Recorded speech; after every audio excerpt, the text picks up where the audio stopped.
Sri Lanka Railways losses have crossed the Rs 10 billion in 2020, reflecting a worsening financial position, partly aggravated by lower revenue due to COVID-induced travel restrictions apart from long-standing efficiency issues. In the past 5 years, Sri Lanka Railway has suffered a yearly increase in losses except in 2018.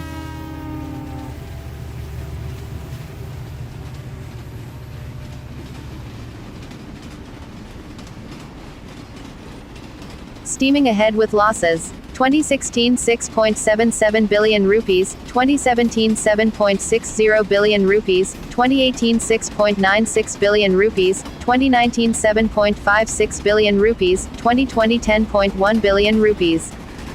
Last year SLR's total revenue declined by 42.2% to 4.56 billion rupees, largely driven by a 45.6% contraction in revenue generated from passenger transport. Expenditure amounted to 14.6 billion rupees, down by 5.5% from 2019. Thanks to an upward revision of passenger fares in October 2018, revenue in 2019 rose by 6.6% to 7 rupees and 90 paise billion. Passenger fares account for about 81% of the total revenue of SLR. However, in 2018, revenue growth was 14.4%.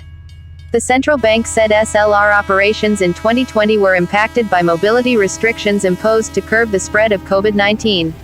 The overall operated kilometrage and passenger kilometrage of the SLR declined notably by 28.9% and 46.6%, respectively.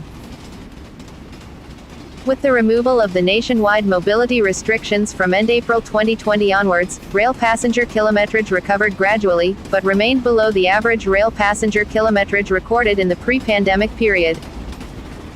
Operating expenditure in 2020 declined by 5.5% to 14.6 billion rupees as against a 7.5% rise in 2019. Although goods kilometrage recorded a significant contraction during the period from March to May 2020, the overall decline during the year was limited to 1.1% with a recovery observed in freight transportation in the latter part of the year. The central bank said infrastructure development and improvement activities undertaken by the SLR to ensure efficient passenger and freight transportation in the country were disrupted by the COVID-19 pandemic. However, the SLR continued to carry out several development and enhancement activities during the period, albeit at a slower pace. During 2020, the rehabilitation of the Maho-Omanthai railway line project continued, while double tracking of the railway lines from Polgahawela to Kurunegala and from Payagala south to Aluthgama commenced during the period. Rehabilitation activities of railway stations continued during the year with several railway stations located in areas with tourist attractions undergoing renovation with the financial assistance of the Sri Lanka Tea Board. With a view to enhancing the rolling stock position, the SLR procured 10 locomotives, 6 normal power sets, 9 up-country service-related power sets, 20 float wagons and 30 oil tank wagons during 2020. Advance payments were made to purchase 2 air-conditioned power sets and 160 passenger coaches from India.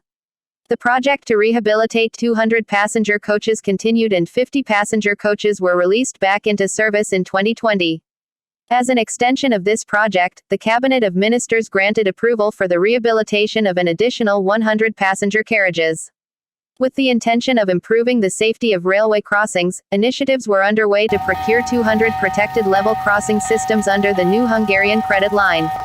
Previously, the central bank has maintained that SLR has the potential to improve its services as a low-cost mass transportation mode for passengers and goods, and thereby reduce urban and suburban traffic congestion to a great extent.